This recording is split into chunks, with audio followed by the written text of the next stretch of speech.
यदि आपकी श्रद्धा गुरु पर है तो आप कई गुना गुरु के आशीर्वाद से आप कई गुना तरक्की कर जाएंगे। हाँ, कहते हैं जिन पर गुरु की कृपा होती है ना, दशरथ जी का भी दुख दूर तब हुआ जब वशिष्ठ जी की कृपा हुई, क्योंकि उनकी संतान नहीं थी। तब गुरु जी के पास गए और गुरु गृह गयऊं तुरत महिपाला।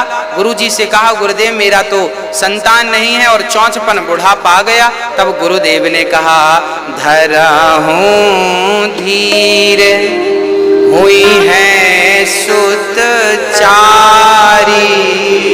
4 बेटा होंगे, चिंता ना करना। किसकी कृपा? बोले गुरु जी ने यज्ञ कराया। यज्ञ भगवान की कृपा से आज दशरथ जी के यहाँ लाला हुए। राम लक्ष्मण भरत शत्रुघ्न। राम पढ़ने के लिए गुरु की, अर्थात भगवान को भी गुरु का आश्रय लेना पड़ेगा। कई लोग बोलते हैं, गुरु जी हम गुरु बनाए, जरूरी है क्या? गुरु बनाना जरूरी है क्या? अरे भाई, दत्तात्रेय जी ने 24 गुरु बना डाले। गुरु बनाना अति अति आवश्यक है, क्योंकि गुरु के बिना सच्चा, देखिए आप जो विद्यालय में पढ़ते हैं ना, स्कूल कॉलेज में पढ़ते हैं, वो क्या होती है? वो शिक्षा होती है। शिक्षा शिक्षा तो आपको मिल गई, परंतु गुरु क्या देते हैं? बोले गुरु शिक्षा नहीं देते, गुरु तो दीक्षा देते हैं। दीक्षा तो शिक्षा क्या है और दीक्षा क्या है, ये मैं आपको बता दूं। देखिए, जमीन से डीजल और पेट्रोल निकलता है, पर जैसा निकलता है वैसा का वैसा तो गाड़ी पे नहीं डाला जाता। निकल तो आया जमीन से डीजल पेट्रोल, परंतु उसे प्लांट लगाकर फिल्टर करना पड़ेगा। ऐसे ही आपने जो विद्यालय में शिक्षा पाई, वो तो जमीन से निकला डीजल की तरह है। हाँ, शिक्षा पाई, सारी शिक्षाएं आपने पाली, परंतु गुरु क्या है? गुरु वो फिल्टर मशीन है। गुरु आपकी शिक्षा को फिल्टर करता है और बताता है कि ये शिक्षा आपके काम की है। क्योंकि जब डीजल पेट्रोल फिल्टर होता है ना, तो खास खास चीज तो निकल जाती है और जो बचा हुआ मटेरियल है वो वेस्ट हो जाता, फेंक दिया जाता है, उसका दूसरा ही उपयोग होता होगा, पर डीजल पेट्रोल बिल्कुल स्वच्छ हो जाता है। ऐसे ही जब जैसे जैसे जैसे हंस दूध पीकर और पानी को छोड़ देता है, ऐसे गुरु का ज्ञान यदि लोगे तो आप गुरु की शरण में जाओगे तो गुरु सार तो आपको दे देगा और कह देगा कि इस शिक्षा से तो आपका उद्धार हो जाएगा, इस दीक्षा से आपका कल्याण हो जाएगा। और जो व्यर्थ ने आपने संग्रह कर रखा है, कई बार आप अपने भीतर कपट को जगह दे देते हैं, अहंकार आपके भीतर घुस जाता है। अहंकार, कपट, क्रोध, लोभ, आजकल के बच्चे पढ़ने जाते हैं वहीं बिगड़ जाते हैं, क्योंकि उनकी शिक्षा तो है पर दीक्षा नहीं है। और दीक्षा होती तो बिगड़ने की संभावनाएं समाप्त हो गई होती, क्योंकि वो अंकुश लगा देती है बुराइयों पर। आपको याद रखिएगा, जो सत्संग करते हैं उन्हें क्रोध अधिक नहीं आता, वो अपने क्रोध पर कंट्रोल करना जानते हैं। और पढ़े लिखे पीएचडी वाले विद्यार्थी वो कंट्रोल क्रोध पर करना नहीं जानते। क्यों? अनपढ़ आदमी जो सत्संग से जुड़ा है वो तो अपने क्रोध को कंट्रोल कर सकता है, पर पीएचडी वाला क्रोध को कंट्रोल नहीं कर सकता, क्योंकि वो शिक्षा प्राप्त किया है और इसने दीक्षा पाई है। शिक्षा पा करके व्यक्ति संसार में धन तो कमा सकता है, संसार का सुख तो पा सकता है, पर शांति पाना हो तो शिक्षा से नहीं, शांति तो दीक्षा से ही प्राप्त होती है। यदि मन को आप शांत करना चाहते हैं तो शिक्षा शांत नहीं, दीक्षा शांत करेगी। इसलिए जीवन में शिक्षा के साथ दीक्षा आवश्यक है। इसलिए गोस्वामी जी सबसे पहले गुरुजनों को प्रणाम कर रहे हैं और कह रहे हैं, श्री गुरु पद नख मणिगण ज्योति सुमिरत दिव्य दृष्टि ही होती। आहा, कहते हैं जब मैं गुरु जी के चरणों का ध्यान करता हूं ना तो मुझे दिव्य दृष्टि प्राप्त हो जाती है, ऐसा गोस्वामी जी कह रहे हैं। हाँ, इसके बाद गुरुजनों को प्रणाम करने के बाद गोस्वामी जी प्रणाम किसको कर रहे हैं? भगवान ब्राह्मणों को। श्री गोस्वामी जी विप्र देवताओं को प्रणाम कर रहे हैं। बोले बिना विप्रों की कृपा के, बिना इनके चरणों की धूल के मेरा कार्य सिद्ध नहीं हो सकता। इसलिए विप्र देवताओं के चरणों में गोस्वामी जी अपना मस्तक नवा देते हैं, चरणों में रख देते हैं। क्योंकि सारे देवी देवता मंत्रों के अधीन होते हैं और मंत्र ब्राह्मण के अधीन होते हैं, इसलिए ब्राह्मणों को गोस्वामी जी वंदना कर रहे हैं। अच्छा, यहाँ पर मैं आपको एक संदेह आपका मिटा दूं। हमारे समाज में चार वर्ग हैं, चार वर्ण हैं, ब्राह्मण, क्षत्रिय, वैश्य और शूद्र। चारों अपनी अपनी जगह बराबर हैं, चारों अपनी अपनी जगह सही हैं। फिर ब्राह्मण वेद पढ़ेगा, वेद पढ़ाएगा, यज्ञ करेगा, यज्ञ कराएगा, दान लेगा, दान देगा, ये कार्य तो ब्राह्मण के हैं। क्षत्रिय का कार्य है यज्ञ करना, यज्ञ कराना, दान देना और युद्ध आदि का निर्णय करना, ये क्षत्रिय का धर्म है, कर्तव्य है। वैश्य का काम है व्यापार करना, बिजनेस करना, पैसों का संग्रह करना, और शूद्रों का काम है सेवा करना, सेवा करना काम है। ये चारों अपनी अपनी जगह बिल्कुल बराबर बराबर हैं।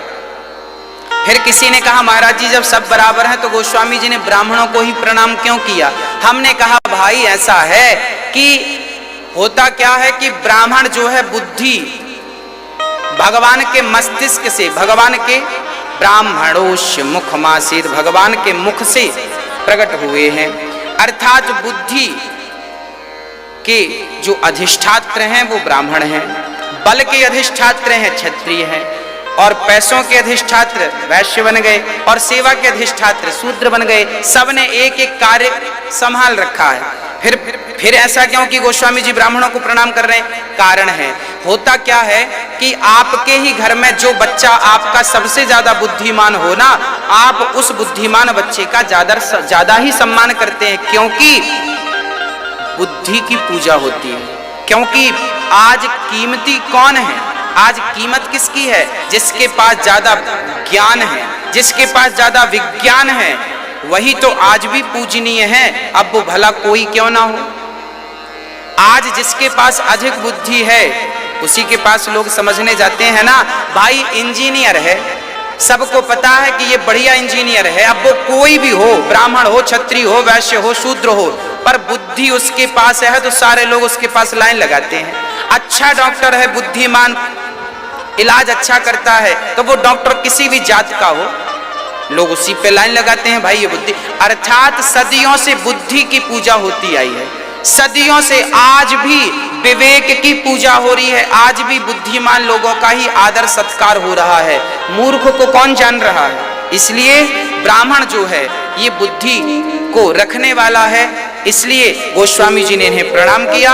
और साथ ही गोस्वामी जी ने कहा कि जैसे मंदिर बनता है तो नीचे से लेके ऊपर तक ईंट लगती है, नीचे से लेकर ऊपर तक ईंट लगती है, ईंट, परंतु ईंट तो नीचे से ऊपर तक मंदिर में लगती है, पर लोग अपना माथा जो है वो देहरी की ईंट पर ही रखते हैं, सारी ईंटों में तो अपना माथा नहीं रखते। ऐसे ही जो देहरी की ईंट है वो ब्राह्मण है, इसलिए ब्राह्मण को वंदनीय माना गया है, क्योंकि ये आचार्य थे, शुरू से ये गुरु का काम करते थे।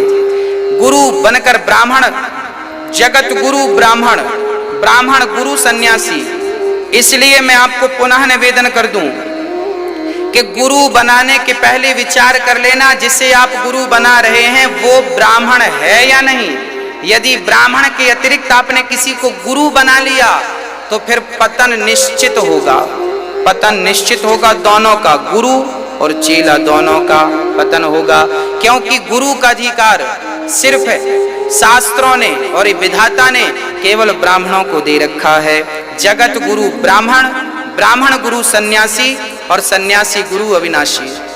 इसलिए ब्राह्मण ही गुरु के योग्य है और ब्राह्मण को ही गुरु नियुक्त करना चाहिए। पहले के जमाने में गांव में ही जो पंडित जी हुआ करते थे, लोग उन्हीं को अपना गुरु बनाते थे। कोई भी बात हो तो गुरु जी के पास, गुरु जी क्या करें, हाँ बताइए क्या करें, ये उलझन है। तब गुरुजी अपने विवेक से, चूंकि वो बुद्धिमान थे ना, क्योंकि वो वेदों का अध्ययन करते थे ना, क्योंकि वो पुराणों को समझते थे ना, तो वो अपने विवेक से वो अपने शिष्य का समाधान कर देते थे। इसलिए गुरु की आवश्यकता पड़ती है। और गोस्वामी जी गा रहे हैं कि बिनु सत्संग विवेक ना होई। जब बहुत सत्संग करेंगे, अच्छा गुरु क्यों? क्योंकि गुरु सत्संग कराते हैं और करते हैं, इसलिए आप सत्संग करिए। सत्संग करेंगे तो विवेकशील बन सकेंगे आप, और विवेकशील बनेंगे तो आपका निश्चित कल्याण होकर ही रहेगा। हाँ, सठ सुधरहि सत्संगति पाई। हाँ, गोस्वामी जी कह रहे हैं कि जो विवेकशील है, अच्छा बुद्धि अलग है, विवेक अलग है। आप समझिएगा, ये रामचरितमानस है, बहुत कठिन सब्जेक्ट है, समझिएगा। गोस्वामी जी लिख रहे हैं कि सबसे ऊपर होता है विवेक। विवेक के ऊपर देखिए, मैं शुरू से चलता हूं। सबसे पहले होती हैं इंद्रियां। आंख देखती है, कान सुनते हैं। आंख, इंद्रियां, 5 इंद्रियां, शब्द स्पर्श रूप रस गंध। इन इंद्रियों से बड़ी कौन? इन्हें इंद्रियों को चलाता कौन है? बोले मन। मन कहता है इसे देखो तो आंख देखती रहती है, अर्थात इंद्रियां मन के अधीन है। मन किसके अधीन है? बोले मन बुद्धि के अधीन है। बुद्धि किसके अधीन है? बोले बुद्धि विवेक के अधीन है। विवेक किसके अधीन है? बोले विवेक आत्मा के अधीन है। आत्मा किसके अधीन है? बोले परमात्मा के अधीन है। सबसे ऊंचा परमात्मा, उन्हीं से हम सब प्रेम पूर्वक अपना जीवन यापन कर रहे हैं। गोस्वामी जी अब गा रहे हैं, सठ सुधरहि सत्संगति पाई। गोस्वामी जी कह रहे हैं सठ सुधरहि, यदि कोई सत्संग कर ले और वो कितना भी सठ हो, सुधर जाएगा। मैं कई बार आपको कह चुका हूं कि सृष्टि में, इस संसार में कोई भी नास्तिक नहीं होता। कोई ये कहने लग जाए कि मैं नास्तिक हूं तो ना, कोई नास्तिक नहीं होता। कोई नास्तिक हो ही नहीं सकता। फिर ये क्यों कहते हैं लोग मैं नास्तिक हूं? भाई बात ऐसी है कि जहां प्रकाश नहीं होगा वहां अंधकार तो होगा ही होगा ना। प्रकाश के अभाव को ही तो अंधकार कहते हैं। जहां प्रकाश नहीं है वहां अंधकार है। उसी तरह जहां सत्संग नहीं पहुंचता, जिन तक सत्संग नहीं पहुंचता, वो नास्तिक मान लेते हैं अपने आप को। भाई हम तो भगवान को नहीं मानते। तुम कह जरूर रहे हो मानते नहीं है, पर जिस दिन मेरे राम को जान लोगे ना, उस दिन मानने लग जाओगे। हाँ, अभी तुम कथा सुनते नहीं हो, सत्संग करते नहीं हो, इसलिए मानते नहीं हो। सत्संग करने लग जाओ। जैसे जैसे लोहे का पारस मणि स्पर्श कर ले तो लोहा सदा सदा के लिए सोना बन जाता है, ऐसे कोई सठ, कोई मूर्ख यदि भगवान की कथा को श्रवण कर ले एक बार, और कथा का पारस एक बार किसी सठ को स्पर्श करा दिया जाए, तो वो नास्तिक सदा सदा के लिए भगवान का दास सेवक बन जाता है। ऐसी भगवान की पावन महिमा है। हाँ, अब गोस्वामी जी खलों को प्रणाम कर रहे हैं। गोस्वामी जी कहे, बहुरी बंदी खल गण सती भाई। खलों की वंदना, गोस्वामी जी से पूछा, भाई आप खलों की वंदना क्यों कर रहे हैं? तब गोस्वामी जी बोले, इनकी वंदना करना जरूरी है। इन्हें यदि एक बार नमस्कार कर लिया ना तो ये तुरंत निकल जाएंगे, और यदि नमस्कार नहीं किया ये बैठे रहेंगे, तर्क कुतर्क करेंगे, समय बिगाड़ेंगे। इसलिए भैया ठीक है, एक बार कर लिया, आगे बढ़ो। खल किसे कहते हैं? खल के 2 काम हैं, जो केवल खाए और लड़े। खा मतलब खाए, ला मतलब लड़े, वो खल। खाए और लड़े। कई लोगों की आदत आपने देखी होगी, 2 ही काम होते हैं, खाना कई लोगों का हमने देखा झगड़ा। एक बार पानी का सुबह का टाइम था, पानी नल आने वाले थे, खड़े थे लोग लाइन लगाकर। एक सज्जन बड़े प्यासे थे। अब आपने देखा होगा शहरों में जहां नल आते हैं ना, बड़े बड़े डिब्बे लोग लाइन लगा के रख देते हैं एक के बाद एक। अब उसी समय कोई प्यासा लोटा लेके आ गया और पानी भर रहा था, कोई उसका नंबर था, वो पानी भर रहा था। तभी एक प्यासा आ गया लोटा लेके, भैया एक लोटा पानी। अब वो लगा चिल्लाने, मूर्ख हो क्या, लाइन पे लग नहीं सकते हो? अरे भैया प्यास लगी है, प्यास, एक लोटा ना, कोई प्यास व्यास, चलो पीछे। मतलब आप पानी के लिए अपनी इंसानियत भी छोड़ देंगे, सब भूल जाएंगे आप। अरे भाई संस्कार ये नहीं है, संस्कार तो ये है कि भाई आइए आप ले लीजिए, आप भर लीजिए, आप पी लीजिए पानी, आप पहले भोजन कर लिए। राजा रंती देव कितने दिन से भूखे थे, पर जब उनके सामने कोई भूखा आया तो उन्होंने अपनी थाली खिसका के चांडाल को दे दी, भैया जी आप भूखे हैं, आप प्रसादी पा लीजिए। राजा रंती देव 63 दिन से भूखे थे, 63 भूखे थे। आज इनके पास भोजन की थाली आई, इनकी पत्नी और इनका बच्चा, 3 प्राणी थे, और तीनों जब भोजन करने बैठे तभी एक चांडाल कुत्ते लेकर आया, और कुत्तों को लेकर चांडाल ने कहा महाराज बड़ी भूख लगी है। रंती देव ने अपना भोजन दे दिया, खा लिया, बोला अभी पेट नहीं भरा, तो पत्नी ने अपना दे दिया, बोले अभी पेट नहीं भरा, तो उसने बच्चे 5 साल का नन्हा सा, ये शास्त्रोक्त बातें हैं, दे दिया। और जब खा लिया उस चांडाल ने, तब रंती देव अपनी पत्नी को देखते हैं और मुस्कुराते हैं, देखना भगवान की कितनी बड़ी कृपा है, भोजन नहीं मिला तो क्या हुआ, भगवान की कृपा से गिलास भर पानी तो है। पानी पीने वाले थे कि चांडाल ने कहा हमारे कुत्ते प्यासे हैं, आप कृपा करें तो कुत्तों को पानी, तो पानी अपने मुंह का पीते हुए एक घूंट पी ना सके, और रंती देव ने पानी खिसका दिया, कुत्तों ने पानी को पी लिया। तब राजा रंती देव ने भगवान को धन्यवाद दिया, प्रभु आज कम से कम मेरा अन्न और मेरा जल किसी की प्यास बुझाने के काम तो आया, आज मैं किसी के काम तो आया, मैं किसी की भूख मिटाने के काम तो आया। इसलिए कहता हूं भक्तों, आप भी किसी की भूख मिटाइए, आप भी किसी की प्यास मिटाइए, भगवान आपकी भूख और आपकी प्यास मिटाएंगे। आप किसी की चिंता करेंगे तो विधाता आपकी चिंता करेंगे। इसलिए हम कहते हैं कि आप भी अन्नदान करते रहिएगा, सेवा करते रहिएगा। राजा रंती देव को पुनः भगवान प्रकट होकर और आपको दर्शन देते हैं। गोस्वामी जी गा रहे हैं, बिछुरत एक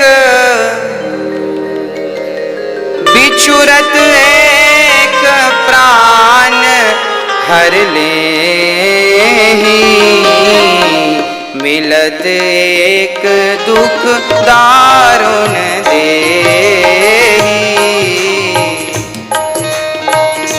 अब गोस्वामी जी गा रहे हैं कि संतों का ऐसा प्रेम है कि एक सत्संगी जब मिलता है ना तो बड़ा सुख मिलता है, और एक कुसंगी जब मिलता है बड़ा दुख मिलता है।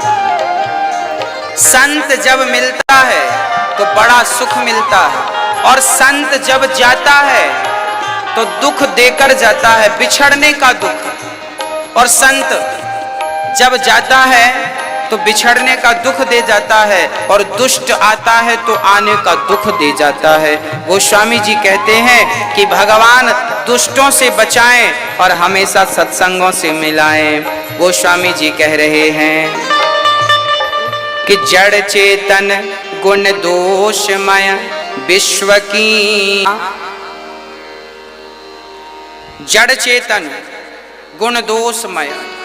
गोस्वामी जी कहते हैं कि सारा संसार दोष से भरा है। इस संसार में ऐसा कोई नहीं है जिसमें कोई ना कोई दोष ना हो। संसार का हर प्राणी दोष से डूबा है, दोष में लिपटा है, दोषी है। फिर क्या करें, बोले जैसे हंस दूध दूध पी लेता है, पानी पानी छोड़ देता है, ऐसे ही आप सार सार तो ग्रहण कर लो संसार में, अच्छों की संगति तो कर लो और दुष्टों की कुसंगति का